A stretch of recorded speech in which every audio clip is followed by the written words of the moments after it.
ಅರೆ ಕಡಿಮೆ ಹಾಕು ಆದ್ರೆ ಅಸಲಿ ಹಾಕು. MDH ಕಾಶ್ಮೀರಿ ಕೆಂಪು ಮೆಣಸಿನ ಪೌಡರ್.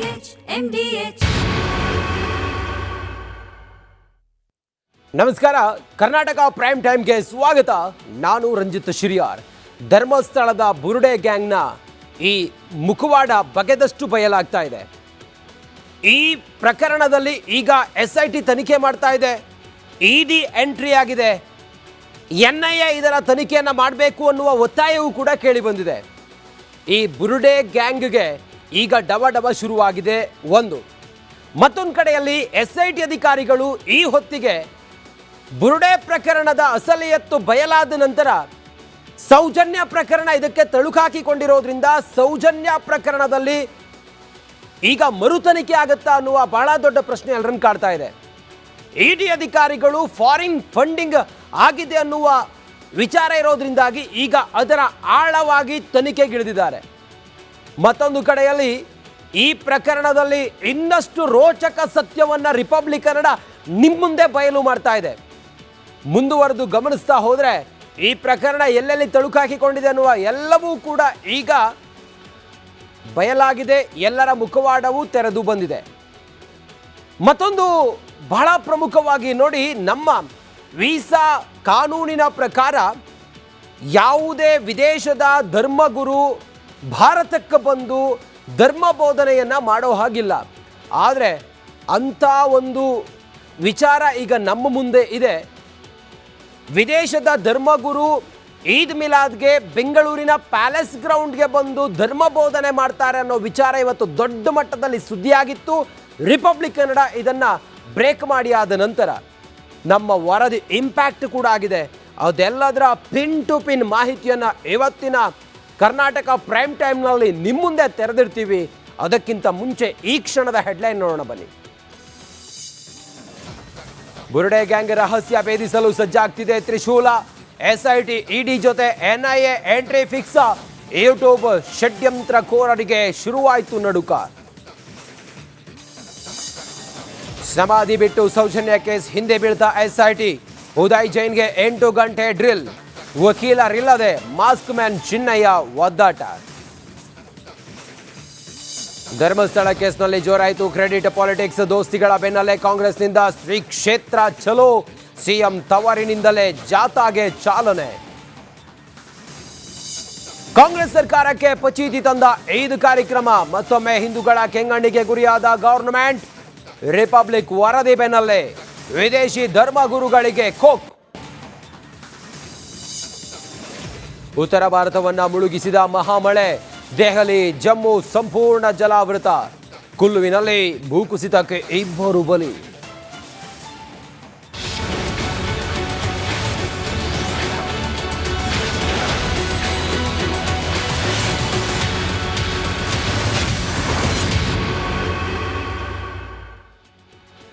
ಧರ್ಮಸ್ಥಳ ವಿರುದ್ಧ ಬುರುಡೆ ಗ್ಯಾಂಗ್ ಮಾಡಿದ್ದ ಮಸಲತ್ತು ರಿಪಬ್ಲಿಕ್ ಕನ್ನಡದಲ್ಲಿ ಬಟ್ಟ ಬಯಲಾಗಿದೆ. ರಾಜ್ಯ ಮಾತ್ರವಲ್ಲ, ರಾಷ್ಟ್ರ ಮಟ್ಟದಲ್ಲೂ ಕೂಡ ಷಡ್ಯಂತ್ರಿಗಳ ವಿರುದ್ಧ ಕೇಸರಿ ಸೇನೆ ನಿಗಿ ಕೆಂಡ ಕಾರ್ತಿದೆ. SIT ED ಬಳಿಕ ಇದೀಗ NIA ಸಹ ತನಿಖೆಯ ಅಖಾಡಕ್ಕಿಳಿಯೋ ಸಾಧ್ಯತೆ ಇದೆ. ದೆಹಲಿ ಮಟ್ಟದಲ್ಲಿ ನಡೆದಿರುವ ಬೆಳವಣಿಗೆಯ ಇಂಟ್ರೆಸ್ಟಿಂಗ್ ರಿಪೋರ್ಟ್ ಇಲ್ಲಿದೆ ನೋಡಿ.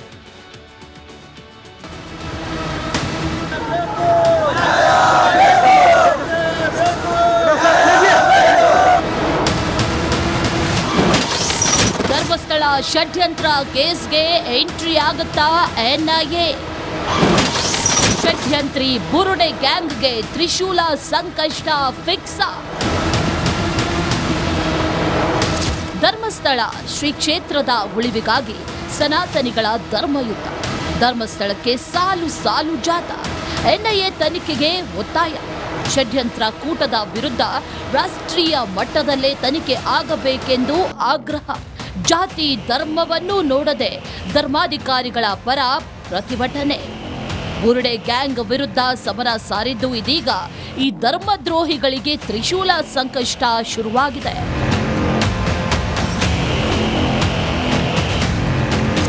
ಮಾಸ್ಕ್ ಮ್ಯಾನ್ ಚಿನ್ನಯ್ಯನಿಂದ ಹಿಡಿದು ಜಯಂತ್ವರೆಗೆ ಬುರುಡೆ ಗ್ಯಾಂಗ್ನ ಪ್ರತಿಯೊಬ್ಬ ಸದಸ್ಯನ ಮುಖವಾಡವನ್ನು ಬಯಲು ಮಾಡಿದ್ದು ರಿಪಬ್ಲಿಕ್ ಕನ್ನಡ.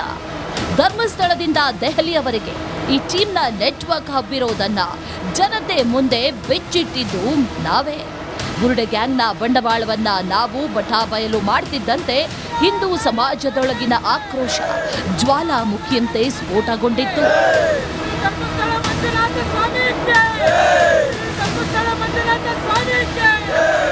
ಬಿಜೆಪಿ, ಜೆಡಿಎಸ್ ಸೇರಿದಂತೆ ರಾಜಕೀಯ ಪಕ್ಷಗಳ ನಾಯಕರು ತಂಡೋಪತಂಡವಾಗಿ ಧರ್ಮಸ್ಥಳ ಯಾತ್ರೆ ಮಾಡಿದ್ರು. ಇದು ಎಸ್ಐಟಿಯಿಂದ ಬಗೆಹರಿಯೋ ಕೇಸಲ್ಲ, ಎನ್ಐಎ ತನಿಖೆಗೆ ನೀಡಬೇಕು ಅಂತ ಆಗ್ರಹಿಸಿದ್ರು. ಒಂದು ಕಡೆ ಎಸ್ಐಟಿ ತನಿಖೆ ಆಗ್ತಾ ಇದ್ರೆ ದಿನನಿತ್ಯ ಅಪಪ್ರಚಾರ. ಈ ರಾಜ್ಯದ ಮುಖ್ಯಮಂತ್ರಿಗಳಿಗೆ ಕಿಂಚಿತ್ತಾದ್ರೂ ಕೂಡ ಕಾಳಜಿ ಇದ್ದಿದ್ರೆ ಯಾರು ಸಾಮಾಜಿಕ ಜಾಲತಾಣದಲ್ಲಿ ಧರ್ಮಸ್ಥಳ ಮಂಜುನಾಥೇಶ್ವರ ಅಣ್ಣಪ್ಪ ಸ್ವಾಮಿ ಬಗ್ಗೆ ಅಪಪ್ರಚಾರ ಮಾಡ್ತಾ ಇದ್ದರು 24 ಗಂಟೆಲಿ ಒದ್ದು ಒಳಗೆ ಹಾಕ್ಬೇಕಾಗಿತ್ತು. ಆ ಕೆಲಸ ಈ ಅಯೋಗ್ಯ ಕಾಂಗ್ರೆಸ್ ಸರ್ಕಾರ ಮಾಡಲಿಲ್ಲ. ರಾಜ್ಯದಲ್ಲಿ ಬಿಜೆಪಿ ಮತ್ತು ಜೆಡಿಎಸ್ ಸಮಾವೇಶಗಳ ಮೇಲೆ ಸಮಾವೇಶಗಳನ್ನ ಮಾಡ್ತಿದ್ರೆ ಅತ್ತ ಕೇಂದ್ರ ಸಚಿವ ಕುಮಾರಸ್ವಾಮಿ ಮತ್ತೊಂದು ದಾಳ ಉರುಳಿಸಿದ್ದಾರೆ. ಕೇಂದ್ರದಲ್ಲಿರುವ ತಮ್ಮ ಪ್ರಭಾವ ಬಳಸಿ ಷಡ್ಯಂತ್ರದ ಕೇಸನ್ನ ಎನ್ಐಎಗೆ ನೀಡಲು ಕೇಂದ್ರ ಗೃಹ ಸಚಿವರನ್ನ ಮನವಿ ಮಾಡಲಿದ್ದಾರೆ.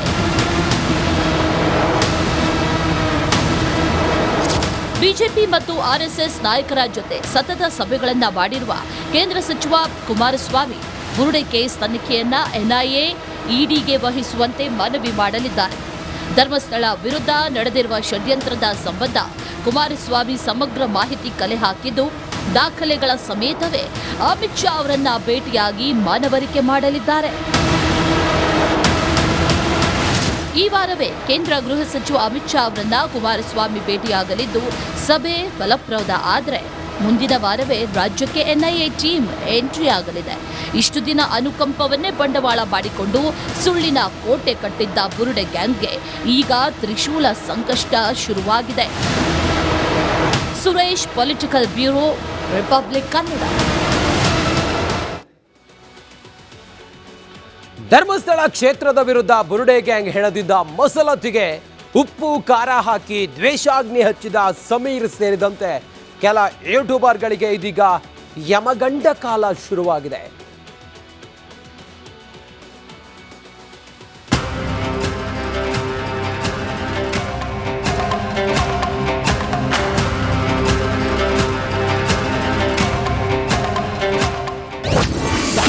ಧರ್ಮಸ್ಥಳ ವಿರುದ್ಧ ಷಡ್ಯಂತ್ರಕ್ಕೆ foreign fund. Sameer YouTuber gang ED ಸಂಕಷ್ಟ. ಧರ್ಮಸ್ಥಳ ವಿರುದ್ಧ ಷಡ್ಯಂತ್ರಕ್ಕೆ ಭಾರತ ಮಾತ್ರವಲ್ಲ ದೇಶದಾಚೆಯಿಂದಲೂ ಕುಮ್ಮಕ್ಕು ಸಿಕ್ಕಿದೆ. ಕತೆ, ಚಿತ್ರಕತೆ ತಿಮರೋಡಿಯ ಮನೆಯಲ್ಲಿ ತಯಾರಾದ್ರೆ ಅದಕ್ಕೆ ಪ್ರೊಡ್ಯೂಸರ್ಗಳು ಮಾತ್ರ ವಿದೇಶಿಗರಂತೆ. ಬುರುಡೆ ಗ್ಯಾಂಗ್ ಸಾಕಲು ಯೂಟ್ಯೂಬರ್ಸ್ ಗಳಿಗೆ ಸುಳ್ಳು ಅಪಪ್ರಚಾರದ ವಿಡಿಯೋ ಮಾಡಲು ವಿದೇಶದಿಂದ ಕಂತೆ ಹಣ ಬಂದಿತ್ತು. ಬಿ ಗ್ಯಾಂಗ್ಗೆ ಫಾರಿನ್ ಫಂಡ್ ಬರ್ತಿರೋ ಬಗ್ಗೆ ಹಲವು ದಿನಗಳ ಹಿಂದೆಯೇ ರಿಪಬ್ಲಿಕ್ ಕನ್ನಡ ಮೊದಲು ವರದಿ ಮಾಡಿತ್ತು. ನಮ್ಮ ವರದಿ ರಾಜ್ಯ ಮಾತ್ರವಲ್ಲ ರಾಷ್ಟ್ರ ರಾಜಕೀಯದಲ್ಲೂ ಸಂಚಲನ ಮೂಡಿಸಿತ್ತು.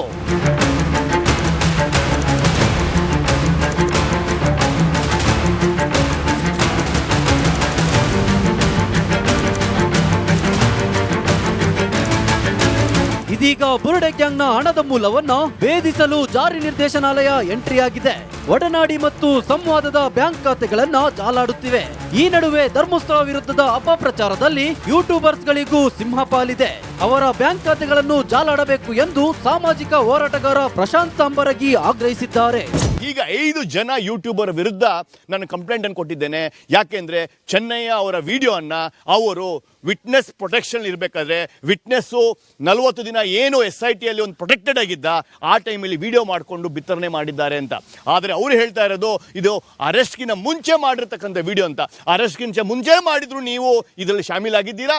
ಧರ್ಮಸ್ಥಳ ವಿರುದ್ಧ ಷಡ್ಯಂತ್ರದ ಹಿಂದೆ ತಮಿಳುನಾಡಿನ ಕಾಂಗ್ರೆಸ್ ಸಂಸದ ಸಸಿಕಾಂತ್ ಸೆಂಥಿಲ್ ಹೆಸರು ಸಹ ತುಳುಕು ಹಾಕಿಕೊಂಡಿದೆ. ಸಂಸದ ಸೆಂಥಿಲ್ ತಾಯಿ NGOಗಳಿಗೆ ಹಣ ವರ್ಗಾವಣೆ ಮಾಡಿದ್ದಾರೆ ಎಂದು ಬಿಜೆಪಿ ವಕ್ತಾರ ಚಂದ್ರಶೇಖರ್ ಗಂಭೀರ ಆರೋಪ ಮಾಡಿದ್ದಾರೆ. ತಿಮ್ಮರೋಡಿ ಹೇಗಿದ್ರು ಇವತ್ತು ಅವ್ರು ಎಂತ ಪ್ಯಾಲೇಶಿಯಲ್ ಬಂಗ್ಲೋ ಇದೆ, ಯಾರಿದ್ದಾರೆ ಹಿಂದಗಡೆಗೆ ಅಂದರೆ ಯಾವ ಹಣ ವಿದೇಶದಿಂದ ಯಾರೋ ಒಬ್ಬ ಕಾಂಗ್ರೆಸ್ನ ಪ್ರಮುಖನಿಗೆ ಬಂತು, ಮುಂದೆ ಇಡಿ ತನಿಖೆಯಲ್ಲಿ ಎಲ್ಲ ಬರುತ್ತೆ. ಅದು ಯಾವ ಎನ್ ಜಿ ಒಗೆ ಫಂಡ್ ಹೋಯ್ತು, ಯಾವ ಸೆಂದಿಲ್ ಇದನ್ನೆಲ್ಲ ಅವ್ರ ತಾಯಿಯ ಎನ್ ಜಿ ಒಗೆ ಫಂಡ್ ಹೋಗುತ್ತೆ, ಆ ಫಂಡಿಂದ ಮಟ್ಟಣ್ಣನವ್ರಿಗೆ ದುಡ್ಡು ಬರುತ್ತೆ, ಆ ಫಂಡಿಂದ ತಿಮ್ರೋಡಿಗೆ ದುಡ್ಡು ಬರುತ್ತೆ, ಆ ಫಂಡಿಂಗಿಂದನೇ ಈ ಯೂಟ್ಯೂಬರ್ಸ್ಗೆ ಸಮೀರ್ಗೆ ದುಡ್ಡು ಹೋಗುತ್ತೆ. ಚಂದ್ರಶೇಖರ್ ಮಾಡಿದ ಆರೋಪವನ್ನೇ ಹಿಂದೂ ನಾಯಕ ತೇಜಸ್ ಗೌಡ ಸಹ ಮಾಡಿದ್ದು ದುಬೈ, ಕೇರಳದಿಂದ ಬುರುಡೆ ಗ್ಯಾಂಗ್ಗೆ ಹಣ ಬಂದಿದೆ ಎಂದು ಬಿಗ್ ಬಾಂಬ್ ಸಿಡಿಸಿದ್ರು. Karnataka to Tamil Nadu, Tamil Nadu to Delhi, Delhi to Kerala, Kerala to Dharmasthala. ಇಷ್ಟು ಒಡನಾಟ ಯಾವ ಸಂಸ್ಥೆಗಳು ಇದರಿಂದ ಇದೆ ಎಲ್ಲ ತನಿಖೆಯಾಗಿ ನಿಮ್ಮ ಮಾಧ್ಯಮದಲ್ಲೇ ಪ್ರಸಾರ ಆಗುತ್ತೆ. ಸ್ವಲ್ಪ ದಿನ ತಡೀರಿ. ಸ್ವತಃ ಇದ್ರ ಹಿಂದೆ ಯಾರಿವತ್ತು ಈ ರಾಜ್ಯ ಸರ್ಕಾರ SIT ರಚನೆ ಮಾಡಿ ನಾವು ತನಿಖೆ ನಡೀತಾ ಇರ್ಬೇಕಾದ್ರೆ ನಾವೇನೊಂದು ನಾವು ಹೇಳೋದಕ್ಕಾಗಲ್ಲ ಅಂತ ಏನು ಹೇಳ್ತಿದಾರಲ್ಲ, ಸ್ವತಃ ಈ ರಾಜ್ಯದ ಉಪಮುಖ್ಯಮಂತ್ರಿ DK ಶಿವಕುಮಾರ್ ಒಪ್ಕೊಂಡಿದ್ದಾರೆ ಷಡ್ಯಂತ್ರ ಇದೆ ಅಂತ. ಧರ್ಮಸ್ಥಳ ವಿರುದ್ಧದ ಷಡ್ಯಂತ್ರ ಕೇಸ್ನಲ್ಲಿ ಫಾರಿನ್ ಫಂಡ್, ಕಾಂಗ್ರೆಸ್ ಸಂಸದರ ಕೈವಾಡ ಬಗ್ಗೆ ಅನುಮಾನಗಳು ಶುರುವಾಗಿದೆ. SIT ಜೊತೆ EDಯು ತನಿಖೆಯ ಅಖಾಡಕ್ಕಿಳಿದಿದ್ದು ತಿಮರೋಡಿ ಗ್ಯಾಂಗ್ನ ಆಳ ಅಗಲದ ಬಗ್ಗೆ ಶೋಧಕ್ಕಿಳಿದಿದೆ. Bureau report, Republic Kannada. ಧರ್ಮಸ್ಥಳದ ವಿರುದ್ಧ ಅಪಪ್ರಚಾರವನ್ನ ಮಾಡೋದಕ್ಕೆ ವಿದೇಶದಿಂದ ಫಂಡ್ ಬಂದಿದೆ ಅನ್ನುವ ವಿಚಾರ ಇದೆಯಲ್ಲ, ಇದು ಯಾವಾಗ ರಿಪಬ್ಲಿಕ್ ಕನ್ನಡದಲ್ಲಿ ಸುದ್ದಿ ಬ್ರೇಕ್ ಆಯಿತು, ED ಅಧಿಕಾರಿಗಳು ಈಗ ಇದರ ಬೆನ್ನು ಹತ್ತಿ ತನಿಖೆಗಿಳಿದಿದ್ದಾರೆ. ಬುರುಡೆ ವಿರುದ್ಧ ಫೇಮಾಸ್ತ್ರವನ್ನ ಈಗ ಬಳಸಿಕೊಂಡು ತನಿಖೆಯನ್ನ ಮಾಡ್ತಾ ಇದ್ದಾರೆ. ಫೇಮಾ ಕಾಯ್ದೆಯ ಅಡಿಯಲ್ಲಿ ಧರ್ಮಸ್ಥಳ ವಿರುದ್ಧ ಷಡ್ಯಂತ್ರಕ್ಕೆ ಫಾರಿನ್ ಫಂಡ್ ಬಂದಿದೆ, ಕೋಟ್ಯಾಂತರ ರೂಪಾಯಿ ವಿದೇಶದಿಂದ ಹಣ ಬಂದಿದೆ. ಈ ಹಣವನ್ನು ಬಳಸಿಕೊಂಡು ಆಮಿಷವನ್ನು ಒಡ್ಡಿ ಇವರು ಕಥೆಯನ್ನು ಕಟ್ಟಿದ್ದಾರೆ, ಸುಳ್ಳಿನ ಕೋಟೆಯನ್ನು ಕಟ್ಟಿದ್ದಾರೆ ಅನ್ನೋದು ಇರುವ ಅನುಮಾನ. ವಿದೇಶಿ ಹಣದ ಜಾಲವನ್ನು ED ಭೇದಿಸೋದಕ್ಕೆ ಈಗ ಎಂಟ್ರಿ ಆಗಿದೆ. ಒಡನಾಡಿಯ 2 ಸಂವಾದದ 4 ಬ್ಯಾಂಕ್ ಖಾತೆಯನ್ನು ಈಗ ED ಅಧಿಕಾರಿಗಳು ಶೋಧ ಮಾಡ್ತಾ ಇದ್ದಾರೆ. ಫೆಮಾ ಕಾಯ್ದೆಯ ಅಡಿ ಕೇಸ್ ದಾಖಲಿಸಿ ED ಈಗ ತನಿಖೆಯನ್ನು ಮಾಡ್ತಾ ಇದೆ. ಫೆಮಾ ಕಾಯ್ದೆಯ ಅಡಿ ED ಈಗ ತನಿಖೆಯನ್ನು ಮಾಡ್ತಾ ಇದೆ. ವಿದೇಶಿ ವಿನಿಮಯ ನಿರ್ವಹಣಾ ಕಾಯ್ದೆ 1999ರ ಅಡಿಯಲ್ಲಿ ತನಿಖೆಯನ್ನು ಮಾಡ್ತಾ ಇದೆ ED ಅಧಿಕಾರಿಗಳು. ವಿದೇಶಿ ವಿನಿಮಯ ಮಾರುಕಟ್ಟೆಯನ್ನು ಸುಗಮಗೊಳಿಸಲು ಅಕ್ರಮ ಹಣಕಾಸು ಚಟುವಟಿಕೆಗಳನ್ನು ತಡೆಯುವ ಕಾಯ್ದೆ ಇದು ಫೆಮಾ ಕಾಯ್ದೆ. ಇದರ ಅಡಿ ಈಗ ತನಿಖೆ ಆಗ್ತಾ ಇದೆ.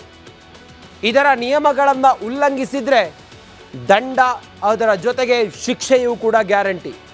ಈಗ ED ಅಧಿಕಾರಿಗಳು ಪ್ರಕರಣ ದಾಖಲು ಮಾಡಿಕೊಂಡು ತನಿಖೆ ಮಾಡ್ತಾ ಇದ್ದಾರೆ. ಫೆಮಾ ರೂಲ್ಸ್ ಉಲ್ಲಂಘಿಸಿದ ಕಂಪನಿ ಕಪ್ಪು ಪಟ್ಟಿಗೆ ಸೇರುತ್ತೆ. ಫೆಮಾ ರೂಲ್ಸ್ ಉಲ್ಲಂಘಿಸಿದರೆ ಬ್ಯಾಂಕ್ ಖಾತೆ ಫ್ರೀಸ್ ಆಗುತ್ತೆ. ಇದು ಫೆಮಾ ಕಾಯ್ದೆಯ ಅಡಿ ಬರುವಂಥ ನಿಯಮಗಳು.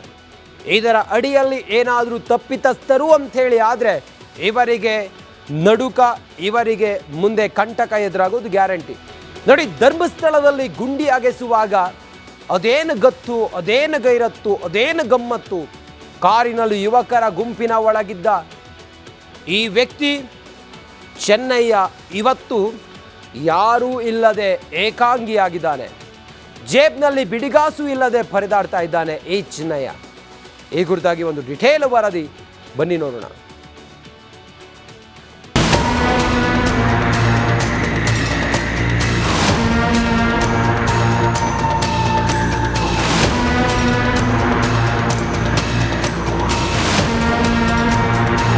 ಚಿನ್ನಯ್ಯನನ್ನು ಇವತ್ತು ಮತ್ತೆ ಬೆಳ್ತಂಗಡಿಯ ನ್ಯಾಯಾಲಯಕ್ಕೆ ಹಾಜರುಪಡಿಸಲಾಗಿತ್ತು. ಆ ವಿಚಾರಣೆ ಈಗಾಗಲೇ ಅಂತ್ಯಗೊಂಡಿರುವಂಥದ್ದು. ಆತನನ್ನು ಮತ್ತೆ 3 ದಿನಗಳ ಕಾಲ ಕಸ್ಟಡಿಗೆ ನೀಡಿ ಆದೇಶವನ್ನು ಹೊರಡಿಸಿರುವಂಥದ್ದು. ಇಳಿತು ಬುರುಡೆ ಮ್ಯಾನ್ ಗತ್ತು ದೌಲತ್ತು. ಏಕಾಂಗಿಯಾದ ಮಾಸ್ ಮ್ಯಾನ್ ಚಿನ್ನಯ್ಯ. ಅದೇನ್ ಗಮ್ಮತ್ತು, ಅದೇನ್ ದೌಲತ್ತು. ಸುತ್ತ ವಕೀಲರ ಗುಂಪು, ಪ್ರತ್ಯೇಕ ಕಾರಿನಲ್ಲಿ ಬರೋದು, ಅಲ್ಲೊಂದು ಇಲ್ಲೊಂದು ಗುಂಡಿ ಅಗೆಸೋದು. ಮಾಧ್ಯಮಗಳ ಕ್ಯಾಮರಾಗೂ ಬೀಳದೆ ಓಡಾಡ್ತಿದ್ದ ಬುರುಡೆ ಚಿನ್ನಯ್ಯ ಇದೀಗ ಏಕಾಂಗಿಯಾಗಿದ್ದಾನೆ. ಸುತ್ತಮುತ್ತ ಯಾರೂ ಇಲ್ಲದೆ ಅಬ್ಬೆಪಾರಿಯಾಗಿದ್ದಾನೆ.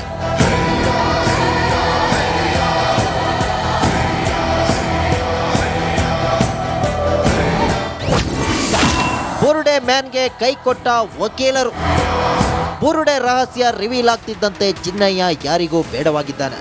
SIT ಅಧಿಕಾರಿಗಳು ಡ್ರಿಲ್ ಶುರು ಮಾಡ್ತಿದ್ದಂತೆ ಜೊತೆಗೆ ಇರುತ್ತಿದ್ದ ವಕೀಲರು ಕೈ ಕೊಟ್ಟಿದ್ದಾರೆ. ಆರಂಭದ ದಿನದಲ್ಲಿ ನಿತ್ಯ ಜೊತೆಯಲ್ಲೇ ಬರುತ್ತಿದ್ದ ವಕೀಲರ ಟೀಮ್ ನಾಪತ್ತೆಯಾಗಿದೆ.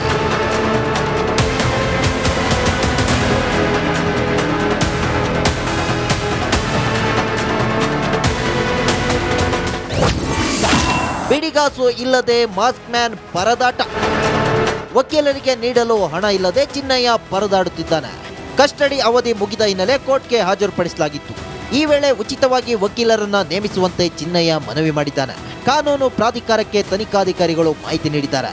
ಚಿನ್ನಯ್ಯ ಪರ ಕೋರ್ಟ್ಗೆ 4 ವಕೀಲರು ಹಾಜರಾಗಿದ್ದರು. ಮತ್ತೆ ಎಸ್ಐಟಿ ಕಸ್ಟಡಿಗೆ ಮುಸ್ಕುದಾರಿ ಚಿನ್ನಯ್ಯ. ಧರ್ಮಸ್ಥಳ ತಲೆಬುರುಡೆ ಕೇಸ್ನಲ್ಲಿ ಮತ್ತೊಂದು ಬಿಗ್ ಅಪ್ಡೇಟ್ ಆಗಿದೆ. ಮುಸ್ಕುದಾರಿ ಚಿನ್ನಯ್ಯನನ್ನ ಮತ್ತೆ ಎಸ್ಐಟಿ ಕಸ್ಟಡಿಗೆ ನೀಡಿ ಬೆಳ್ತಂಗಡಿ ನ್ಯಾಯಾಲಯ ಆದೇಶ ನೀಡಿದೆ. ಸೆಪ್ಟೆಂಬರ್ 6ರಂದು ಮತ್ತೆ ಹಾಜರುಪಡಿಸುವಂತೆ ಆದೇಶಿಸಿದೆ. ಸದ್ಯ ಬುರುಡೆ ಮ್ಯಾನ್ ಗತ್ತು ದೌಲತ್ತು ಇಳಿದು ಹೋಗಿದ್ದು ಯಾಕಾದ್ರೂ ಈ ಕೇಸ್ನಲ್ಲಿ ತಗ್ಲಾಕೊಂಡೆ ಅನ್ನುವಂತಾಗಿದೆ. SIT ಅಧಿಕಾರಿಗಳು ಇತರ ಕೆಲವೊಂದಿಷ್ಟು ವ್ಯಕ್ತಿಗಳನ್ನು ಕರೆಸಿ ಅವರನ್ನು ಕೂಡ ವಿಚಾರಣೆಗೆ ಒಳಪಡಿಸಲಿದ್ದಾರೆ. ಅವರನ್ನು ಈ ಚಿನ್ನಯ್ಯನ ಎದುರು ಕುಳಿತಿಸಿಕೊಂಡು ಮುಖಾಮುಖಿಯಾಗಿ ಒಂದಷ್ಟು ವಿಚಾರಣೆಗೆ ಒಳಪಡಿಸುವಂಥ ಸಾಧ್ಯತೆಗಳು ಕೂಡ ಇದೆ. ಕ್ಯಾಮ್ರಾ ಪರ್ಸನ್ ದಿವಾಕರ್ ಪದ್ಮುಂಜ ಜೊತೆ ದಿನೇಶ್ ಕಾಶಿಪಟ್ನ, ರಿಪಬ್ಲಿಕ್ ಕನ್ನಡ, ಬೆಳ್ತಂಗಡಿ.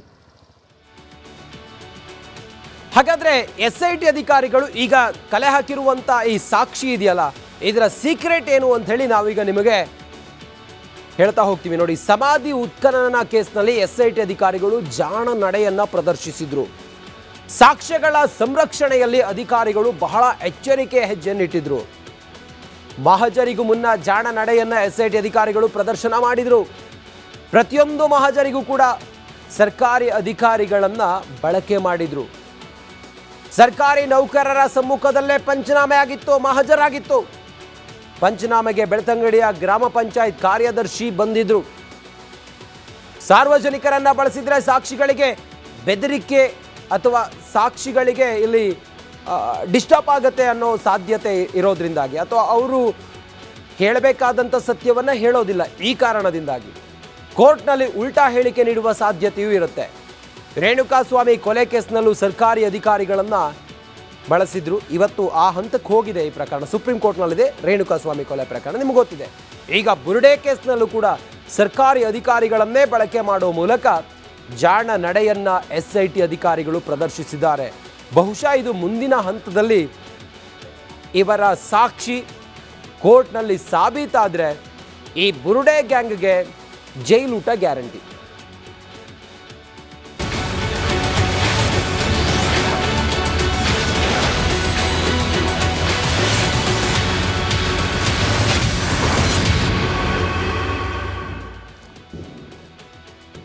ವಿರಾಮದ ಬಳಿಕ ಮತ್ತೊಮ್ಮೆ ಸ್ವಾಗತ.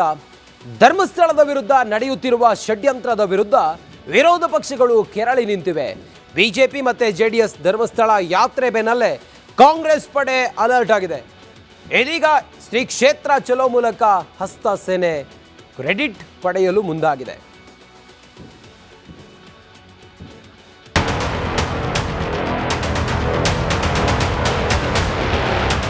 ಧರ್ಮಸ್ಥಳ ಪಾಲಿಟಿಕ್ಸ್ ತಾರಕಕ್ಕೇರಿದೆ. ಒಂದೆಡೆ ಬುರುಡೆ ಗ್ಯಾಂಗ್ ಎಕ್ಸ್ಪೋಸ್ ಆಗ್ತಿದ್ದಂತೆ ಕ್ರೆಡಿಟ್ ವಾರ್ ಜೋರಾಗಿದೆ.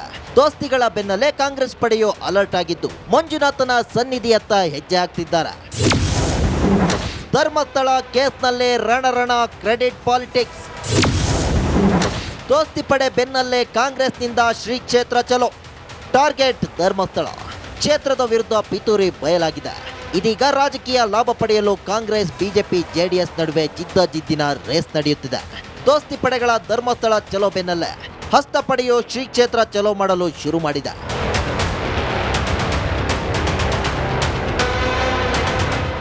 ಹಿಂದೂ ವಿರೋಧಿ ಎಂಬ ಪಟ್ಟದಿಂದ ಕೆಳಗಿಳಿಯಲು ಕಾಂಗ್ರೆಸ್ ಸೇನೆ ಮಾಸ್ಟರ್ ಪ್ಲಾನ್ ರೂಪಿಸಿದೆ. ಚಾಮರಾಜ ಕ್ಷೇತ್ರ ಶಾಸಕ ಹರೀಶ್ ಗೌಡ ನೇತೃತ್ವದಲ್ಲಿ ಶ್ರೀ ಕ್ಷೇತ್ರ ಚಲೋ ನಡೆಸಲಾಗಿದೆ. ಮೈಸೂರಿನ ಕೋಟೆ ಆಂಜನೇಯನಿಗೆ ವಿಶೇಷ ಪೂಜೆ ಸಲ್ಲಿಸಿದ ಬಳಿಕ ಯಾತ್ರೆಗೆ ಕೆಪಿಸಿಸಿ ಕಾರ್ಯಾಧ್ಯಕ್ಷ ತನ್ವೀರ್ ಸೇಠ್ ಚಾಲನೆ ನೀಡಿದ್ದಾರೆ. ಧರ್ಮಸ್ಥಳ ಕೇಸ್ನಲ್ಲೇ ರಾಜಕೀಯ ಮಾಡ್ತಿದ್ದಾರೆ.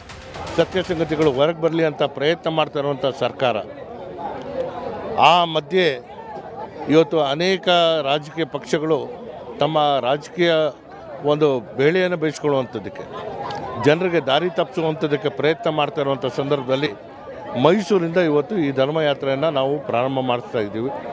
ಹೀಗಾಗಿ ನಮ್ಮ ಉದ್ದೇಶ ಇರುವಂಥದ್ದು, ಏನು ಶ್ರೀ ಕ್ಷೇತ್ರಕ್ಕೆ ಅಪಮಾನ ಮಾಡ್ತಾ ಇದ್ದಾರೆ ಅದು ಸರಿಯಲ್ಲ.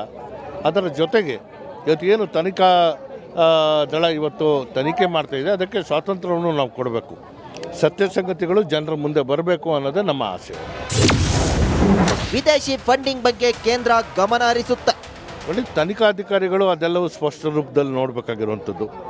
ವಿದೇಶಿ ಹಣ ಏನಾದರೂ ಬರಬೇಕಾದ್ರೆ ನೇರವಾಗಿ ಬರೋಕ್ಕೆ ಸಾಧ್ಯನೇ ಇಲ್ಲ. ಅದು ಕೇಂದ್ರ ಸರ್ಕಾರದ ಮೂಲಕವೇ ಬರಬೇಕು. ಹಾಗಾಗಿ ಈ ಎಲ್ಲ ವಿಚಾರಗಳು ತನಿಖೆಯ ನಂತರ ನಮಗೆ ಸತ್ಯಸಂಗತಿಗಳು ಹೊರಬರಲಿ ಅಂತ ನಾನು ಆಶಿಸ್ತೇನೆ. ಮುಸುಕುದಾರಿ ಮಂಪರು ಪರೀಕ್ಷೆ ಆಗಬೇಕು. ನೋಡಿ, ಹಿಂದೆಯೂ ಕೂಡ ನಾನು ಹೇಳಿದ್ದೆ, ಆ ಮುಸುಕುದಾರಿಯ ಮಂಪರ್ ಪರೀಕ್ಷೆ ಆಗಬೇಕು, ಸತ್ಯಸಂಗತಿಗಳು ಹೊರಗೆ ಬರಬೇಕು ಅಂತ. ಇನ್ನೂ ಅನೇಕರನ್ನ ದಸ್ತಗಿರಿ ಮಾಡಿದ್ದಾರೆ, ವಿಚಾರಣೆ ನಡೀತಾ ಇದೆ. ಆದಷ್ಟು ಬೇಗ ಸತ್ಯಸಂಗತಿಗಳು ಹೊರ ಬರಲಿ ಅಂತ ನಾನು ಆಗ್ರಹಿಸ್ತೇನೆ. ಒಬ್ಬರು ಪರೀಕ್ಷೆ ಆಗಬೇಕು ಅಂತ ಆಗ್ರಹ ಮಾಡ್ತೀರಾ, ಸರ್ಕಾರಕ್ಕೆ ಒತ್ತಾಯ ಮಾಡ್ತೀರಾ ಸರ್ ಅಂತ?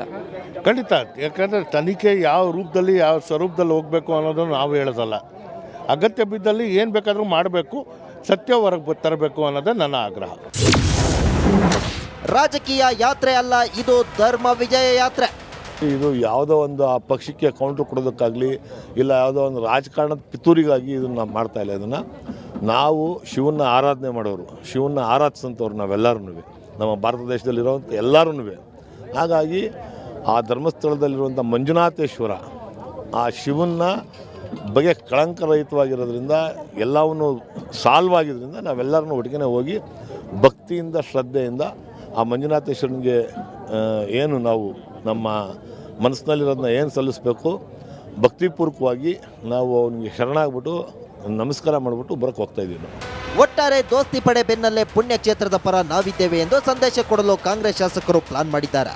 ಪರಸ್ಪರ ಆರೋಪ ಪ್ರತ್ಯಾರೋಪ ಕೆಸರೆರಚಾಟ ಮಾಡ್ತಿದ್ದಾರೆ. ಎಸ್ಐಟಿ ರಚನೆ ಮಾಡುವ ಸಂದರ್ಭದಲ್ಲಿ ಇದ್ದಂತಹ ಆ ತಟಸ್ಥ ನಿಲುವು ಈಗ ರಾಜಕೀಯ ಪಕ್ಷಗಳಲ್ಲಿ ಕಾಣಿಸ್ತಿಲ್ಲ. ವಿನೋದ್, ರಿಪಬ್ಲಿಕ್ ಕನ್ನಡ, ಮೈಸೂರು.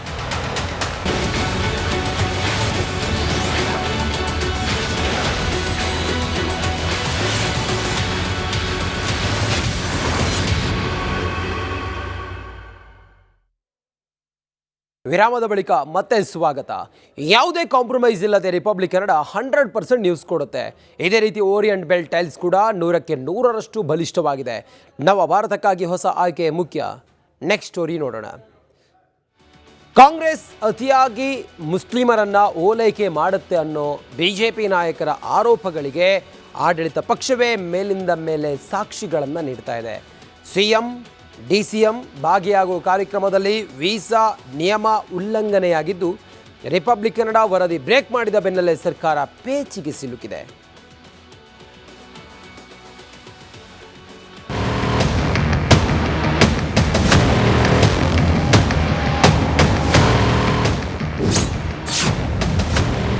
ರಾಜ್ಯ ಸರ್ಕಾರಕ್ಕೆ ತಿರುಗುಬಾಣವಾದ ಈದ್ ಕಾರ್ಯಕ್ರಮ. ರಿಪಬ್ಲಿಕ್ ವರದಿ ಬೆನ್ನಲ್ಲೇ ವಿದೇಶಿ ಧರ್ಮಗುರುಗಳಿಗೆ ಕೋಕ್. ಕರ್ನಾಟಕದ ರಾಜಕೀಯ ರಣಕಣ ಅಕ್ಷರಶಃ ಧರ್ಮ ಯುದ್ಧದ ಭೂಮಿಯಾಗಿ ಮಾರ್ಪಟ್ಟಿದೆ. ಬಿಜೆಪಿ ಹಿಂದುತ್ವದ ತಳಹದಿಯ ಮೇಲೆ ರಾಜಕೀಯ ಮಾಡ್ತಿದ್ರೆ ಕಾಂಗ್ರೆಸ್ ಮುಸ್ಲಿಂ ಓಲೈಕೆಗೆ ಮುಂದಾಗಿ ಪದೇ ಪದೇ ಕೈ ಸುಟ್ಟುಕೊಂಡಿದೆ. ಇದೇ ಶುಕ್ರವಾರ ಮತ್ತು ಶನಿವಾರದಂದು ಬೆಂಗಳೂರಿನ ಪ್ಯಾಲೇಸ್ ಗ್ರೌಂಡ್ನಲ್ಲಿ ನಡೆಯುತ್ತಿರುವ ಈದ್ ಮಿಲಾದ್ ಕಾರ್ಯಕ್ರಮವು ಇದೀಗ ವಿವಾದದ ಕೇಂದ್ರ ಬಿಂದುವಾಗಿದೆ.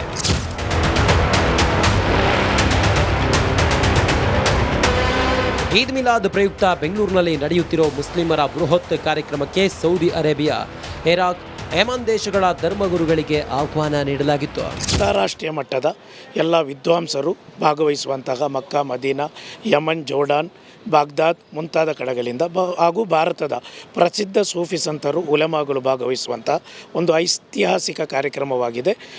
ಸೆಪ್ಟೆಂಬರ್ 5 ಶುಕ್ರವಾರ 3 ಗಂಟೆಗೆ ಪ್ಯಾಲೇಸ್ ಗ್ರೌಂಡ್ನಲ್ಲಿ ನಡೆಯಲಿಕ್ಕಿರೋದು. ಪ್ರಜಾಪ್ರಭುತ್ವವಾದಿ ಭಾರತದಲ್ಲಿ ಯಾರು ಯಾವ ಧರ್ಮದ ಪರ ಬೇಕಾದರೂ ಪ್ರಚಾರ ಬೋಧನೆ ಮಾಡಬಹುದು. ಆದರೆ ಟೂರಿಸ್ಟ್ ವೀಸಾದಲ್ಲಿ ಬರೋ ವ್ಯಕ್ತಿಗಳು ಧರ್ಮ ಪ್ರಚಾರ ಮಾಡಬಾರದು, ಧಾರ್ಮಿಕ ಕಾರ್ಯಕ್ರಮದಲ್ಲಿ ಭಾಗಿಯಾಗಬಾರದು ಅನ್ನೋ ನಿಯಮ ಇದೆ.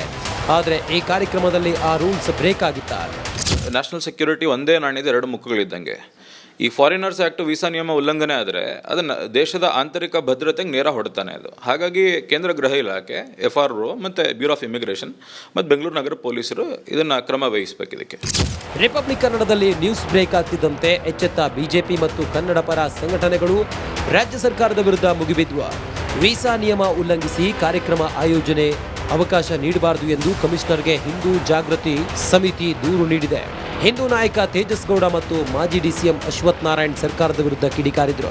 ಇದು ಯಾವುದೇ ರೀತಿಯಾಗಿ ಮಾಡಕ್ಕೆ ಹೋಗಬಾರ್ದು, ಕಾನೂನು ಒಪ್ಪೋದಿಲ್ಲ. ಎಲ್ಲೋ ಒಂದು ಕಡೆ ಮುಸಲ್ಮಾನರು ಈ ದೇಶದ ಸಂವಿಧಾನ ಗೌರವ ಕೊಡ್ತೀರಿ ಅಂತ ಹೇಳ್ತಾರೆ. ಅದರ ತುಂಬ ಸ್ಪಷ್ಟವಾಗಿ ಗೊತ್ತಿದೆ, ಕೇವಲ ಬಾಯಿ ಮಾತಿಗೆ ಮಾತ್ರ ಈ ದೇಶದ ಸಂವಿಧಾನ ಗೌರವ ಕೊಡ್ತೀರಿ ಅಂತಿದ್ದಾರೆ.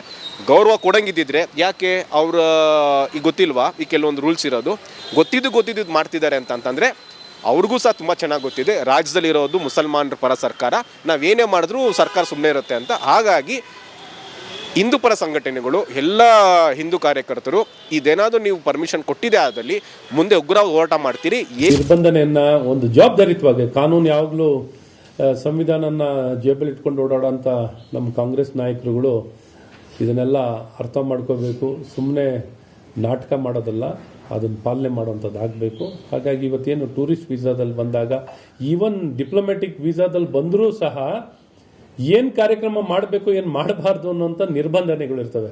ಇವಾಗ ನಾವುಗಳು ಎಲ್ಲೇ ಹೋಗ್ಬೇಕು ಅಂದರೆ, ಎಲ್ಲೇ ಮೀಟಾಗಿ ಏನೇ ಹೋಗ್ಬೇಕು ಮಾಡಬೇಕು ಅಂದರೆ ಎಲ್ಲರಿಗೂ ಪ್ರತಿಯೊಬ್ಬರಿಗೂ ಅನ್ವಯ, ಪ್ರತಿಯೊಬ್ಬ ವ್ಯಕ್ತಿಗೆ ಅನ್ವಯ.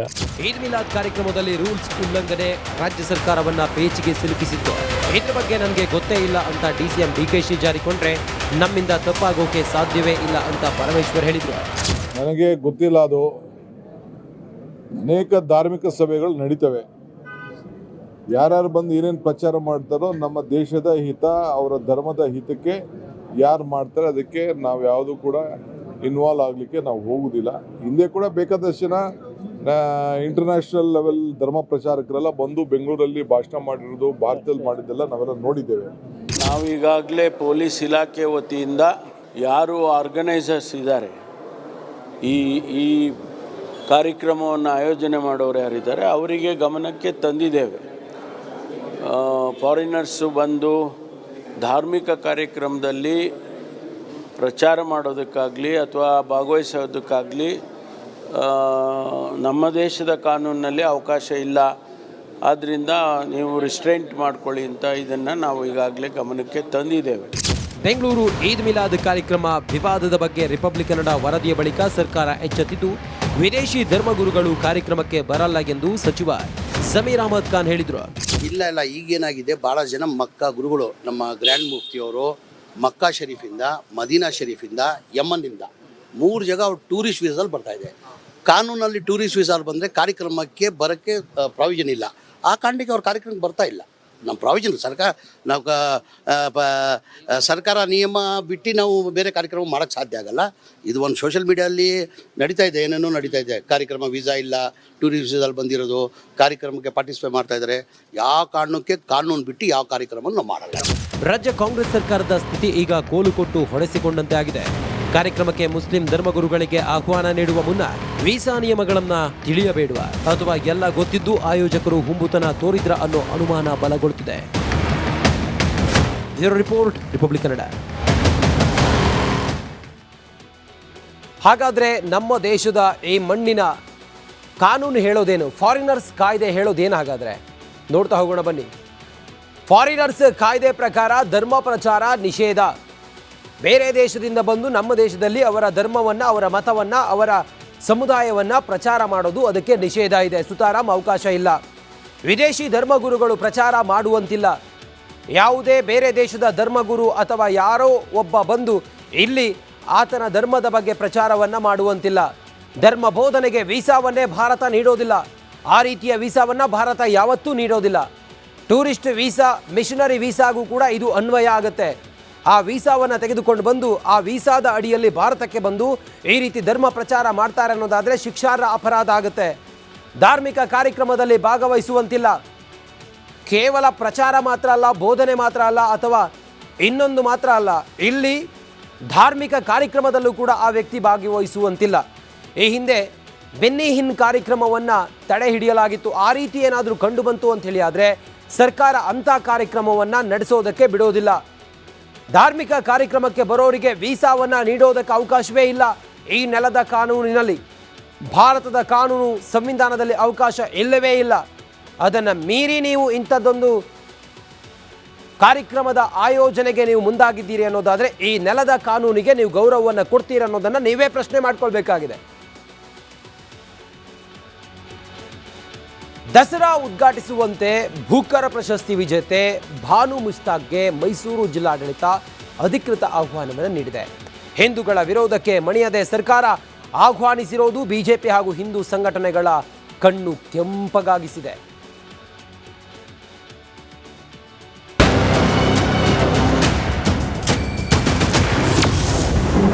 ಹಿಂದೂಗಳ ವಿರೋಧಕ್ಕೆ ಮಣಿಯದ ಸರ್ಕಾರ.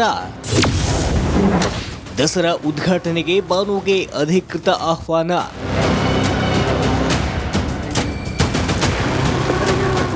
ನಾಡಹಬ್ಬ ಹಿಂದೂಗಳ ಹಬ್ಬ.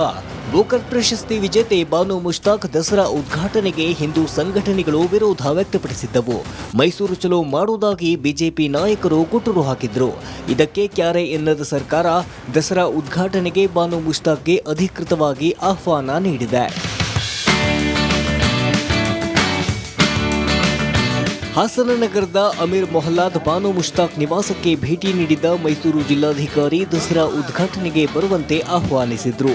ಮೈಸೂರು ಪೇಟ ತುಡಿಸಿ ಶಾಲು ಹೊದಿಸಿ ಸನ್ಮಾನಿಸಿದ್ರು. ಆನೆ ವಿಗ್ರಹ ನೀಡಿ ಆಹ್ವಾನಿಸಿದ್ರು.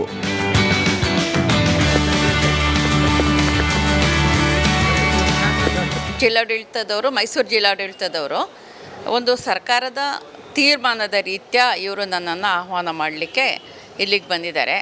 ಹೀಗಾಗಿ ಮತ್ತು ಸರ್ಕಾರ ಕೂಡ ಒಂದು ರೀತಿಯ ಸಮಸ್ತ ಕನ್ನಡಿಗರ ಒಂದು ಸೌಹಾರ್ದತೆ, ಬಾಂಧವ್ಯ ಮತ್ತು ಸಹಬಾಳ್ವೆಯನ್ನು ಒಂದು ಹೆಚ್ಚಿಸುವ ದಿಕ್ಕಿನಲ್ಲಿ ನಮಗೆ ಈ ರೀತಿಯ ಆಹ್ವಾನವನ್ನು ಕೊಟ್ಟಿದ್ದಾರೆ. ನಾನು ಎಲ್ಲರಿಗೂ ಕೂಡ, ನನ್ನ ನಾಡಿನ ಎಲ್ಲ ಕನ್ನಡಿಗರಿಗೂ ಮತ್ತು ಕರ್ನಾಟಕ ಸರ್ಕಾರಕ್ಕೂ ಹಾಗೂ ಜಿಲ್ಲಾಡಳಿತಕ್ಕೂ ಕೂಡ ನನ್ನ ಹೃದಯಪೂರ್ವಕವಾದ ಧನ್ಯವಾದಗಳನ್ನ ತಿಳಿಸ್ತೀನಿ. ಇದಕ್ಕೂ ಮುನ್ನ ಭಾನು ಮುಷ್ತಾಕ್ರನ್ನ ಭೇಟಿ ಮಾಡಿದ ರಾಷ್ಟ್ರ ರಕ್ಷಣಾ ಸಂಘಟನೆ ಕಾರ್ಯಕರ್ತರು ದಸರಾ ಉದ್ಘಾಟಿಸಿದಂತೆ ಮನವಿ ಮಾಡಿದ್ರು. ನನ್ನಿಂದ ಯಾವುದೇ ವಿಧಿವಿಧಾನಕ್ಕೂ ಧಕ್ಕೆಯಾಗುವುದಿಲ್ಲ ಅಂತ ಭಾನು ಕಾರ್ಯಕರ್ತರಿಗೆ ತಿಳಿಸಿದ್ರು ಎನ್ನಲಾಗಿದೆ. ಏನು ಒಂದು ಸಣ್ಣ ಕೊಂಕು ಬರದ ಹಾಗೆ ಏನು ಇಂದಿನ ಅತಿಥಿಗಳು ಉದ್ಘಾಟನೆ ಮಾಡ್ತಿದ್ರು ಅದೇ ಸಂಪ್ರದಾಯಬದ್ಧವಾಗಿ ನಾನು ಮಾಡ್ತೀನಿ ಅಂತ ಒಪ್ಕೊಂಡಿದ್ದಾರೆ ಅವರು. ಈಗ ನಿಮ್ಮ ಸ್ಟ್ಯಾಂಡ್ ಏನು? ನಮ್ದೇನಿಲ್ಲ, ಅವ್ರು ಆ ಥರ ಯಾವುದೋ ಆದರೆ ಇದನ್ನ ಕ್ಲಾರಿಟಿ ಕೊಟ್ಟ ಮೇಲೆ ನಮಗೆ ಇವ್ರು ಹೇಳಿದ ವಿಚಾರ ಅದಲ್ಲ ಅಂತ ಕನ್ಫರ್ಮ್ ಆಯಿತು. ಯಾವುದೋ ಈ ಹಳದಿ ಕುಂಕುಮ ಕನ್ನಡ ಭುವನೇಶ್ವರ ಹೇಳ್ತಿದ್ದಾರೆ ಅದಾಯಿತು. ಈಗ ಇವರು ನೀವು ಹೇಳಿದ ಅದನ್ನೇ ನಮ್ಮ ಏನು ಯಥಾಸ್ಥಿತಿ ಸಂಪ್ರದಾಯಬದ್ಧವಾಗಿ ಮಾಡಿದ್ರೆ ಮಾಡಲಿ. ಭಾನು ಮುಷ್ತಾಕ್ ದಸರಾ ಉದ್ಘಾಟನೆ ಬಗ್ಗೆ ಪರ ವಿರೋಧ ಚರ್ಚೆ ನಡೆಯುತ್ತಿದೆ. ನಾಡಹಬ್ಬದ ಸಂಪ್ರದಾಯಗಳಲ್ಲಿ ಹೇಗೆ ಭಾನು ಭಾಗಿ ಆಗ್ತಾರೆ ಅನ್ನೋ ಪ್ರಶ್ನೆಗಳು ಕಾಡುತ್ತಿದೆ. ಕುಶ್ವಂತ್, ರಿಪಬ್ಲಿಕ್ ಕನ್ನಡ, ಹಾಸನ. ಕಾಂಗ್ರೆಸ್ ಪಾಳೆಯದಲ್ಲಿ ಸೆಪ್ಟೆಂಬರ್ ಕ್ರಾಂತಿ ಬಾಂಬ್ ಹಲ್ಚಲ್ ಎಬ್ಬಿಸಿದೆ. ನಿನ್ನೆ ರಾಜಣ್ಣ ವಿರುದ್ಧ ಶಾಸಕ ಬಾಲಕೃಷ್ಣ ಸಿಡಿಸಿದ ಬಿಜೆಪಿ ಸೇರ್ಪಡೆಯ ಮಾತು ಹಸ್ತಪಡೆಯೇ ಕಂಪಿಸುವಂತೆ ಮಾಡಿದೆ. ಇದೀಗ ಸ್ವಾಮೀಜಿಗಳ ಮೂಲಕ ಕೆಎನ್ ರಾಜಣ್ಣ ಹೈಕಮಾಂಡ್ ಮುಂದೆ ಶಕ್ತಿ ಪ್ರದರ್ಶನದ ಬ್ರಹ್ಮಾಸ್ತ್ರವನ್ನು ಬಿಟ್ಟಿದ್ದಾರೆ.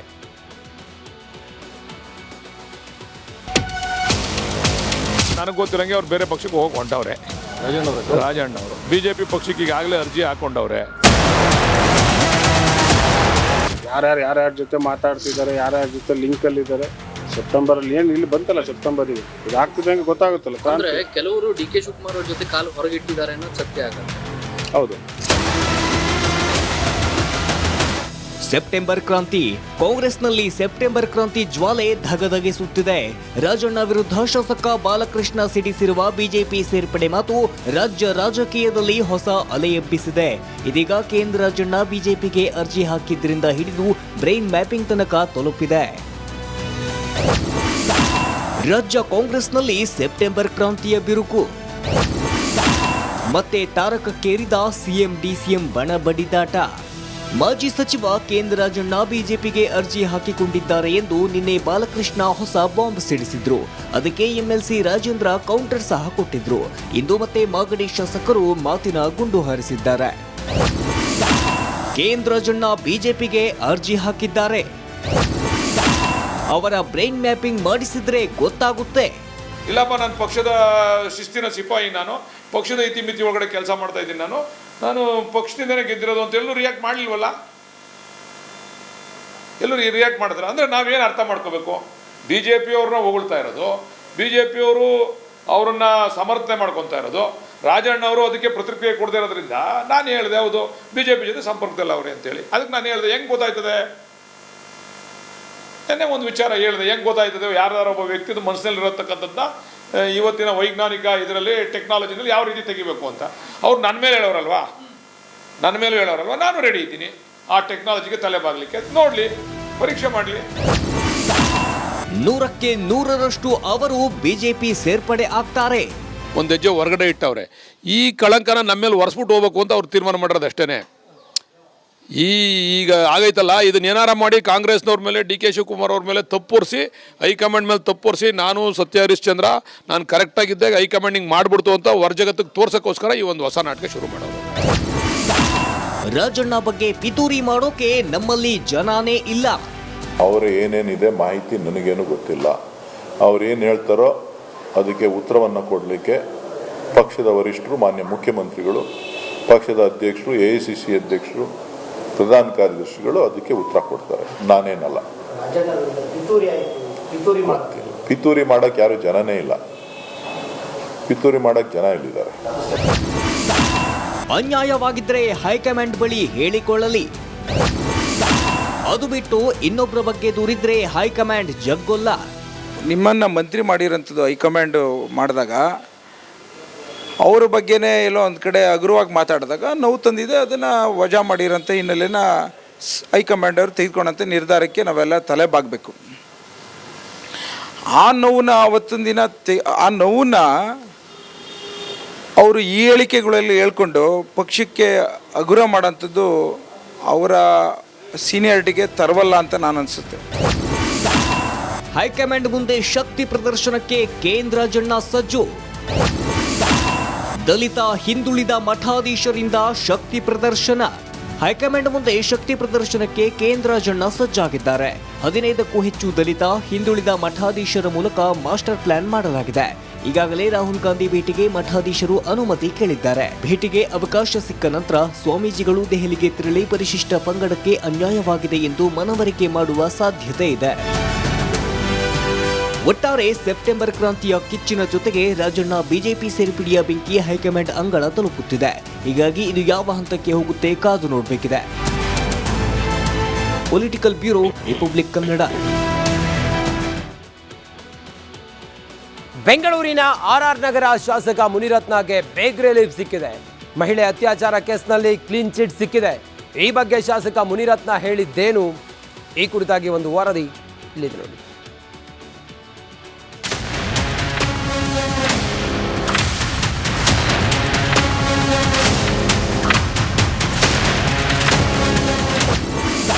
ಬಿಜೆಪಿ ಶಾಸಕ ಮುನಿರತ್ನಗೆ ಬಿಗ್ ರಿಲೀಫ್. ಮಹಿಳೆ ಅತ್ಯಾಚಾರ ಕೇಸ್ನಲ್ಲಿ ಕ್ಲೀನ್ ಚಿಟ್. ರಾಜರಾಜೇಶ್ವರಿ ನಗರದ ಬಿಜೆಪಿ ಶಾಸಕ ಮುನಿರತ್ನಗೆ ಬಿಗ್ ರಿಲೀಫ್ ಸಿಕ್ಕಿದೆ. ಮಹಿಳೆ ಅತ್ಯಾಚಾರ ಕೇಸ್ನಲ್ಲಿ ಕ್ಲೀನ್ ಚಿಟ್ ಸಿಕ್ಕಿದ್ದು ಸಾಕ್ಷ್ಯಾಧಾರ ಕೊರತೆಯಂತ SIT B ರಿಪೋರ್ಟ್ ಸಲ್ಲಿಕೆ ಮಾಡಿದೆ. RMC 2 ಪೊಲೀಸ್ ಠಾಣೆಯಲ್ಲಿ ಮುನಿರತ್ನ ವಿರುದ್ಧ ಪ್ರಕರಣ ದಾಖಲಾಗಿತ್ತು. ಆದರೆ ಈಗ ಮಹಿಳೆ ಮಾಡಿರುವಂತಹ ಆರೋಪಕ್ಕೆ ಯಾವುದೇ ಸಾಕ್ಷ್ಯಾಧಾರ ಇಲ್ಲವೆಂದು SIT ಜನಪ್ರತಿನಿಧಿಗಳ ವಿಶೇಷ ನ್ಯಾಯಾಲಯಕ್ಕೆ B ರಿಪೋರ್ಟ್ ಸಲ್ಲಿಕೆ ಮಾಡಿದೆ. ಇನ್ನು B ರಿಪೋರ್ಟ್ ಸಲ್ಲಿಕೆಯಾದ ಬಗ್ಗೆ ರಿಯಾಕ್ಟ್ ಮಾಡಿರುವಂತಹ ಶಾಸಕ ಮುನಿರತ್ನ, ಇದು ಸತ್ಯಕ್ಕೆ ಸಂದ ಜಯವಾಗಿದೆ. ಕಂಡವರ ಹೆಣ್ಣು ಮಕ್ಕಳಿಂದ ಕಂಪ್ಲೇಂಟ್ ಕೊಡಿಸೋದನ್ನ ಬಿಡಬೇಕಂತ ಗುಡುಗಿದ್ರು. ನಮ್ಮ ವಕೀಲರು ಹೇಳಿದ್ದಾರೆ, ಆದರೆ ಅದರಲ್ಲಿ ಏನು ಅಂಶಗಳಲ್ಲಿ B ರಿಪೋರ್ಟ್ ಆಗಿದೆ ಅಂತ ನನಗೆ ಗೊತ್ತಿಲ್ಲ. ಹಾಗಾಗಿ ಅದು ಬಂದ ಮೇಲೆ ನಾನು ತಮಗೆಲ್ಲ ಮಾಹಿತಿನೂ ನಾನು ಹಂಚ್ಕೊಳ್ತೇನೆ. ಒಂದಂತೂ ಹೇಳ್ತೇನೆ, ಯಾರೇ ಆಗಲಿ ಕಂಡವ್ರ ಮನೆ ಹೆಣ್ಮಕ್ಳನ್ನ ಕರ್ಕೊಂಬಂದು ಈ ಥರ ಸುಳ್ಳು ಕಂಪ್ಲೇಂಟ್ ಕೊಡೋದು ಬಿಡಿಸ್ಬೇಕು. ಇಲ್ಲೇನು ಯಾರೂ ಶಾಶ್ವತ ಅಲ್ಲ. ಕಂಡವ್ರ ಮನೆ ಹೆಣ್ಮಕ್ಳ ಜೀವನ ಹಾಳು ಮಾಡಬೇಡ್ರಿ ನಿಮ್ಮ ಸ್ವಾರ್ಥಕ್ಕೆ, ರೇಪ್ ಕೇಸ್ಗೆ ಅಂತ ಮತ್ತೊಮ್ಮೆ ನಾನು ಕಿವಿ ಮಾತು ಹೇಳ್ತೀನಿ. ನಾಳೆ ಸಂಪೂರ್ಣವಾಗಿ ಎಲ್ಲರ ಜೊತೆ ಮಾತಾಡ್ತೇನೆ. ಒಂದು ಕಡೆ ಇವತ್ತು ಏನು ನ್ಯಾಯಾಲಯಕ್ಕೆ B ರಿಪೋರ್ಟ್ ವರದಿ ಕೊಟ್ಟಿದ್ದಾರೆ, ಅದು ಎಲ್ಲೋ ಒಂದು ಕಡೆ ಸತ್ಯ ಇದೆ ಅನ್ನೋದು ಗೊತ್ತಾಗ್ತಾ ಇದೆ. ಎಲ್ಲ ಆ ದೇವ್ರ ಮೇಲೆ. ನನ್ನ ವಿರುದ್ಧ ಸಾಲು ಸಾಲು ಕೇಸನ್ನ ಹಾಕ್ತಿದ್ದಾರೆ, ದೇವರಿದ್ರೆ ಇದನ್ನ ದೇವರೇ ನೋಡಿಕೊಳ್ಳಿ ಅಂತ ಮುನಿರತ್ನ ಆಕ್ರೋಶವನ್ನು ಹೊರಹಾಕಿದರು. ಸತತವಾಗಿ ಅತ್ಯಾಚಾರ ಪ್ರಕರಣಗಳು, ದಲಿತ ದೌರ್ಜನ್ಯ ಪ್ರಕರಣಗಳು ಭಾಳಷ್ಟು ದಾಖಲಿಸ್ತಾ ಇದ್ದಾರೆ. ದೇವರಿದ್ದಾರೆ, ಆ ದೇವರೇ ನೋಡ್ಕೊಳ್ಳಿ. ಇಷ್ಟು ವರ್ಷ ಮುನಿರತ್ನ ಒಳ್ಳೆಯವನಾಗಿದ್ದ. ಡಾಕ್ಟರ್ ಮಂಜುನಾಥ್ ಗೆದ್ದ ಮೇಲೆ DK ಸುರೇಶ್ ಸೋತ ಮೇಲೆ 2 ಬಾರಿ ನನ್ನ ಮೇಲೆ ಸೋತಂಥ ಕುಸುಮ ಇಷ್ಟಾದ ಮೇಲೆ ನನ್ನ ಮೇಲೆ ಎಲ್ಲ ಪ್ರಕರಣಗಳು ದಾಖಲಾಗ್ತಾ ಇರೋದು. ನನ್ನ ಪೋಸ್ಟ್ರಿಗೆ ಕಾಮುಕ ಅಂತ ಬರೆಯೋದು, ಫ್ಲೆಕ್ಸ್ಗಳ ಮೇಲೆ ಅತ್ಯಾಚಾರಿ ಅಂತ ಬರೆಯೋದು, 1-2 ಮಾಡ್ತಾ ಇರೋದು. ನಾಳೆ ಶಾಸಕ ಮುನಿರತ್ನ ಸುದ್ದಿಗೋಷ್ಠಿ ನಡೆಸುವುದಾಗಿ ಹೇಳಿದ್ದು ಭಾರೀ ಕುತೂಹಲವನ್ನು ಮೂಡಿಸಿದೆ. Bureau report, Republic Kannada. ಸಾಹಸ ಸಿಂಹ ವಿಷ್ಣುವರ್ಧನ್ಗೆ ಮರಣೋತ್ತರ ಕರ್ನಾಟಕ ರತ್ನ ಸಿಗುತ್ತಾ? ಕೋಟಿ ಅಭಿಮಾನಿಗಳ ಕನಸು ನನಸಾಗುತ್ತಾ? ನಾಳೆಯ ಕ್ಯಾಬಿನೆಟ್ನಲ್ಲೇ ಘೋಷಣೆ ಆಗುತ್ತಾ? ಈ ಸ್ಟೋರಿ ನೋಡಿ.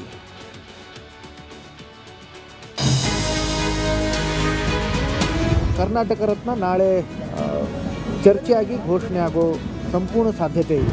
ಅಭಿಮಾನಿಗಳು ಕೇಳ್ತಾ ಇದ್ದಾರೆ, ಅವ್ರ ಸಂತೋಷಕ್ಕೋಸ್ಕರ ಕೊಡಬೇಕು, ಅವ್ರ ಆಸೆಗೋಸ್ಕರ ಅವ್ರು ನೆರವೇರಿಸಿದ್ರೆ ಬಹಳ ಸಂತೋಷ.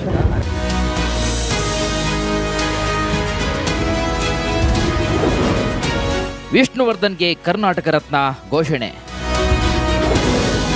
ನಾಳೆಯ ಕ್ಯಾಬಿನೆಟ್ನಲ್ಲಿ ಆಗುತ್ತಾ ತೀರ್ಮಾನ? ಅಭಿಮಾನಿಗಳ ಆರಾಧ್ಯ ದೈವ, ಸಾಹಸ ಸಿಂಹ, ಬಿರುದಾಂಕಿತ ದಿವಂಗತ ಡಾಕ್ಟರ್ ವಿಷ್ಣುವರ್ಧನ್ ಅವರಿಗೆ ಮರಣೋತ್ತರ ಕರ್ನಾಟಕ ರತ್ನ ಪ್ರಶಸ್ತಿ ನೀಡಬೇಕೆಂಬ ಕೂಗು ಜೋರಾಗಿದೆ. ಬಹುದಿನಗಳ ಕನಸು ನನಸು ಆಗುತ್ತೆ ಅಂತ ಕೋಟ್ಯಾಂತರ ಅಭಿಮಾನಿಗಳು ಕಾತುರದಿಂದ ಕಾಯ್ತಿದ್ದಾರೆ. ನಾಳೆ ಸಿಎಂ ಸಿದ್ದರಾಮಯ್ಯ ಅಧ್ಯಕ್ಷತೆಯಲ್ಲಿ ನಡೆಯಲಿರುವಂತಹ ಸಂಪುಟ ಸಭೆಯಲ್ಲಿ ಅಂತಿಮ ನಿರ್ಧಾರ ಕೈಗೊಳ್ಳುವ ಸಾಧ್ಯತೆ ಕೂಡ ಇದೆ. ನಾಳೆ ಕ್ಯಾಬಿನೆಟ್ ಮೀಟಿಂಗ್ನಲ್ಲಿ ಕರ್ನಾಟಕ ರತ್ನ ನೀಡುವ ಬಗ್ಗೆ ಚರ್ಚೆ ನಡೆಸುವ ಸಾಧ್ಯತೆ ಕೂಡ ಇದೆ. ಇಂದು ಸಿಎಂ ಸಿದ್ದರಾಮಯ್ಯ ಅವರನ್ನ ಭಾರತಿ ವಿಷ್ಣುವರ್ಧನ್ ಹಾಗೂ ಅಳಿಯ ಅನಿರುದ್ಧ್ ಭೇಟಿ ಮಾಡಿ ಚರ್ಚೆ ಕೂಡ ನಡೆಸಿದ್ದಾರೆ.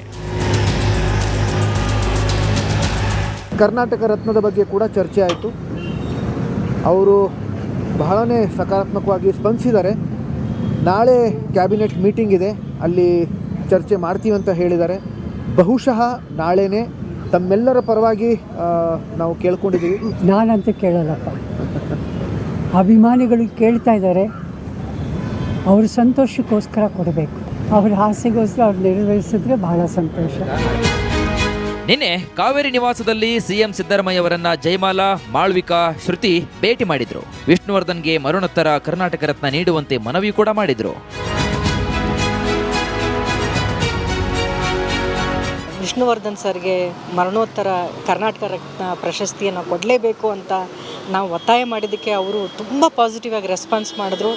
ಅಟ್ಲೀಸ್ಟ್ ನಮ್ಮ ಮನವಿ ಏನು ಅಂತಂದರೆ, ಸಮಾರಂಭ ಯಾವಾಗಲಾದರೂ ಮಾಡಿ ಅಟ್ಲೀಸ್ಟ್ ಸೆಪ್ಟೆಂಬರ್ 18ನೇ ತಾರೀಕು ಅವರ 75ನೇ ವರ್ಷದ ಹುಟ್ಟದ ಹಬ್ಬ ಆಗಿರೋದ್ರಿಂದ ಅವತ್ತಾದರೂ ಅಟ್ಲೀಸ್ಟ್ ಘೋಷಣೆ ಮಾಡಿ ಅಂತ ಮನವಿ ಮಾಡ್ಕೊಂಡ್ವಿ. 4ನೇ ತಾರೀಕು ಕ್ಯಾಬಿನೆಟ್ ಮೀಟಿಂಗ್ ನಡೀತಾ ಇದೆ.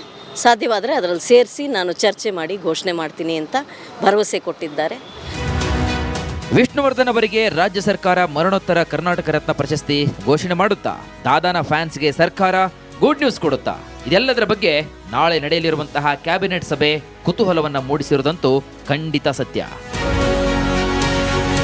News desk, republic Kannada.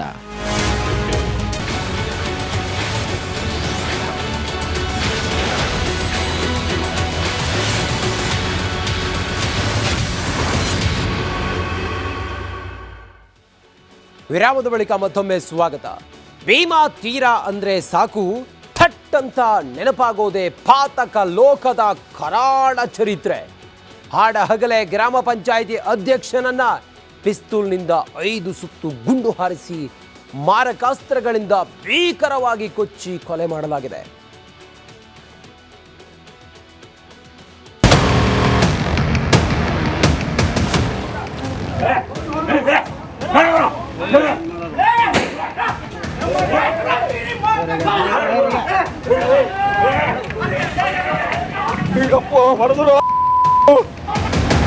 ಏಕಾಏಕಿ ಕಟ್ಟಿಂಗ್ ಶಾಪ್ಗೆ ನುಗ್ಗಿದ ಮುಸುಕುದಾರಿಗಳು ನೋಡ್ತಿದ್ದಂತೆ 3 ಸುತ್ತು ಗುಂಡಿನ ಮೊರೆತ, ಚಾಕು ಹಿಡಿದು ಜನರನ್ನ ಓಡಿಸಿದ ಆಗಂತುಕರು, ಯಪ್ಪೋ ಪಡೆದ್ರು ಅಂತ ಓಟ್ ಹಾಕಿತ್ತ ಯುವಕರು.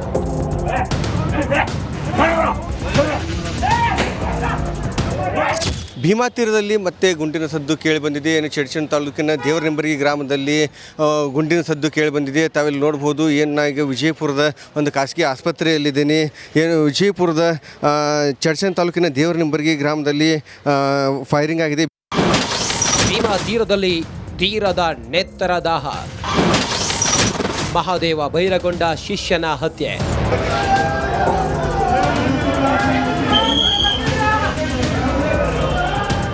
ವಿಜಯಪುರ ಜಿಲ್ಲೆಯ ಭೀಮಾ ತೀರದಲ್ಲಿ ಮತ್ತೆ ರಕ್ತ ದೂಕುಳಿ ಹರಿದಿದೆ. ಚಡಚಣ ತಾಲೂಕಿನ ದೇವರ ನಿಂಬರಗಿ ಗ್ರಾಮದಲ್ಲಿ ರೌಡಿ ಶೀಟರ್ ಭೀಮನಗೌಡ ಬಿರಾದಾರ್ ಎಂಬಾತನನ್ನ ಭೀಕರವಾಗಿ ಹತ್ಯೆ ಮಾಡಲಾಗಿದೆ. 3-4 ಮುಸುಗುದಾರಿಗಳು ಗುಂಡಿನ ಮಳೆ ಸುರಿಸಿದ್ದಾರೆ.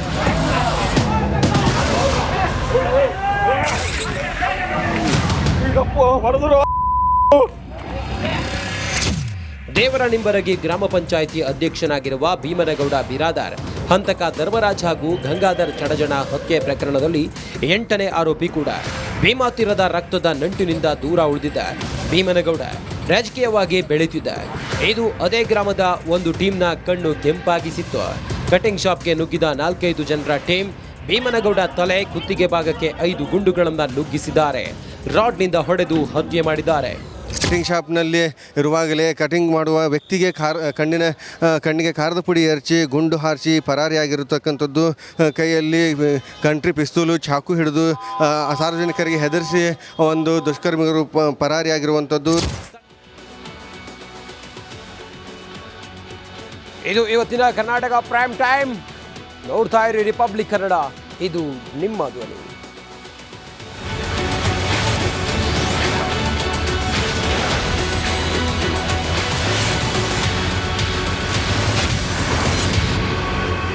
ಚಹಾದ ಅಸಲಿ ಟೇಸ್ಟ್ MDHT+ ನಿಂದಲೇ ಬರುತ್ತೆ. ಗಂಟು ಕಟ್ಟಿಕೋ ಲವಂಗ, ಹಸಿರು ಏಲಕ್ಕಿಯಿಂದ ತುಂಬಿದ MDHT+ ಮಸಾಲೆ.